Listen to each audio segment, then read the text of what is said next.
Before we get into this, I apologize if I look a bit tired. If you missed last night's video, I went on like a whole ranting tangent about how terrible the Xbox app is on PC, and it still is. But the reason I look so tired is because I just sat on my PC for the last hour or two. I don't even know how long it's been just messing with it. I don't know what I did. I did finally get it to work, as you're about to see, because we're actually playing the game today. It just never ceases to amaze me how Xbox, you know, they're owned by Microsoft, right? Like, probably the biggest software company in the world. You know, they have Xbox, which is one of the main consoles, and yet somehow so many of their services are just so incompetent. It's like, how does it just, like, basic things just don't work? And that's not even me trying to diss Xbox as a whole. I don't have any, like, bias when it comes to the console wars. I love PlayStation, I love Xbox, I love, you know, whatever Nintendo's doing that generation. Some generations it's a Nintendo Switch, sometimes it's a GameCube, and sometimes it's a Wii U. I love all of it. But what I don't love is faulty tech that should just be working. Anyway, as you saw from the title of the video, I did finally unlock the multiplayer 100%er calling card. As you can see in my showcase there, it's the center one in between the Dark Indeed calling card and the Dark Journey calling card. Eventually, once I unlock Abyss camo, I am going to, I'm gonna have to figure out, like, which one do I get rid of? Because once you unlock all three of the mastery camos in the game, they give you, like, this ultra calling card for unlocking Dark Matter, Nebula, and Abyss camo. And, I don't know, is that gonna, like, do I put the, I'm probably gonna leave it like this, right? I'm gonna do Dark Indeed on the top, multiplayer 100%er in the middle, and then I'll do the ultimate calling card on the bottom. I feel like that would maybe be good. I don't know. Regardless, we'll get there when we get there. Otherwise, there is still a few other things that I need to work on multiplayer, but for the most part, I'm basically done with multiplayer when it comes to all the stuff that I wanted to complete or grind out. Dark Matter, I got that in the first 2 weeks of the game being out. I went through and I've gotten Dark Matter on all the weapons that I've released with the season so far. Obviously, there's going to be more weapons that come out as the year goes on, so I'll always have a reason to come back and grind Dark Matter, but as of now, I have Dark Matter on every single weapon in the game, melees, bullet weapons, everything like that. I now have the 100%er calling card.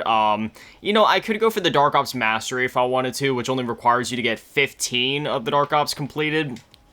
I might do that, I might not, I'm not sure. I do still need to clean up some of the badges. I finished the Zombies badges a long time ago. Multiplayer, I've got a bit slack, and I don't know. It's one of those things that will happen naturally over time, like specifically the field upgrades. The tacticals I can knock out really easily over on Stakeout, for example. Same thing with the lethals, which the lethals are actually almost done, so I might as well just go ahead and clean those up today, but otherwise, still got to grind out the tacticals. I'll do that over in Stakeout, and then field upgrades. Yeah, something's telling me these are just gonna kind of get done naturally over time rather than me just going all in on that specifically. Speaking of badges, okay, so I'm only 13 away from completing the PPSH. I already finished up the Cypher this morning. Yeah, I got that one done, and then the Fang's done as well, so we might as well just dive into a match of Stakeout and finish up that PPSH then. It sucks, man. I'm only level 485 right now. I was hoping I could be a little bit higher, you know, because I feel I've kind of been slacking in the last week just because I've been so sick, and even though it's been like a week since I got sick initially, and I'm still, you know, like I'm moving around a bit more, I'm starting to feel a little bit better, I still just kind of feel like crap, and I've had a lot of times where I need to just lay down to help the dizziness go away, because that's been one of the huge things that I've been dealing with, is just extreme dizziness anytime that I'm sitting up or standing up for more than, I don't know, just whenever my body decides to start freaking out on me, then it'll, you know, maybe lay down for a bit.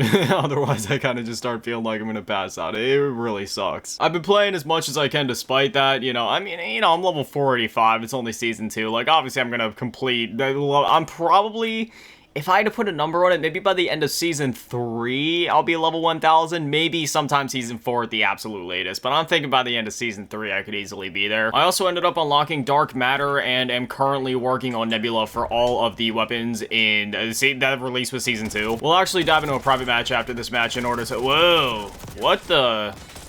Okay, am I, like, smoking crack? Or does this, like, something feels different here. Am I crazy? Like, every time that I zoom in, it seems like it goes way in compared to usual. Hold on, I gotta check something. Yeah, no, everything should be good. I just checked my settings, so I'm not sure what that's about. Also, speaking of settings, I have a NVIDIA graphics card, and I've been using FSR for the entirety of not just Black Ops 6, but also MW3 and MW2.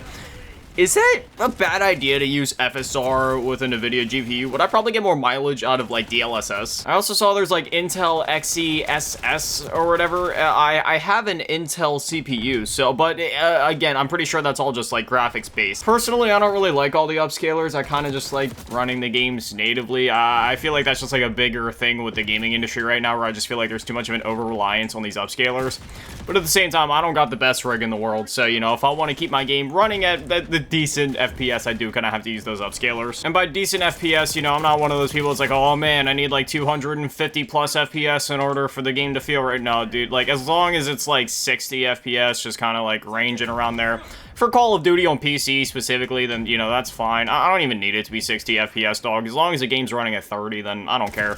Even then, I don't need that, though. Me and my boys used to play GoldenEye split screen on the N64. Man, that was like 5 FPS. I don't know, I'm not like a lot of the other modern gamers, but that is also just because, you know, like, I'm an old head. The first game I had played was Donkey Kong Country on the SNES, and then, you know, I grew up with, like, the PS1 and the PS2, and it's just...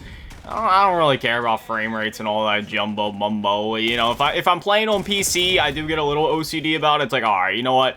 I'm on PC, I have control of this, I'm gonna go for like 60 FPS, but even then, if I can't do that with my rig, then I'll go for 30. I just always think it's funny how there's always like outrage on Twitter, and YouTube is like, oh man, this new game is only running at 30 FPS. It's like, brother, you can tell these kids are like, they're like real young, you know what I mean? They weren't there back in the day trying to play like the early 3D games of like PlayStation 1 and N64, let alone if you try to split screen those games like I was talking about with like Perfect Dark or GoldenEye. Ooh, there we go. We just got the Diamond PPSH badge. Okay, so now I guess I can go ahead and use a different weapon. I don't even want to use a different weapon. I want to use PPSH. This gun's freaking awesome. For me, as long as I'm playing a video game, I'm happy. I don't care if I'm playing on like some tiny tube TV CRT, playing a PS1 game or an NES game or whatever, man. As long as I got a controller at hand, I'm happy. I'm that dog. Give me an Atari joystick. You know what I mean? I actually still unironically play Atari games a lot. I really want to get that what's it? The Atari 2600 Plus. They also have the 7800 Plus. It's basically just like a modern version of the Atari, but it still can play like original Atari games, which is freaking awesome. And it has like a, you know, like HDMI plugs and stuff in it. Like, it's made by Atari. Realistically, just because I'm a collector, I'd probably get both the 2600 Plus and the 7800 Plus, but the 7800 Plus is really cool because it's backwards compatible with, obviously it can run like 7800 Plus games, but then it also plays like 5200 and 2600. It's kind of funny because it's regarded as being like the worst version of Pac-Man compared to like all the other ones from back in the day. There's like a whole history to Pac-Man on the Atari 2600, but over my shelf that you guys can always like kind of see in the background there, on the right side, like this side closest to me, on the top shelf, I have my copy of Pac-Man for the Atari. You know, let me just go get it real quick. I always keep it on my shelf just because I genuinely love this version of the game, because it's one of those games where, like, you know, I don't care what anybody says about it. I've always just enjoyed this version of Pac-Man. Yeah, you see right there, it says game program, which is like what the, you know, like Atari game said, and then, yeah, you know, it's Pac-Man. I always love that cover art too. And again,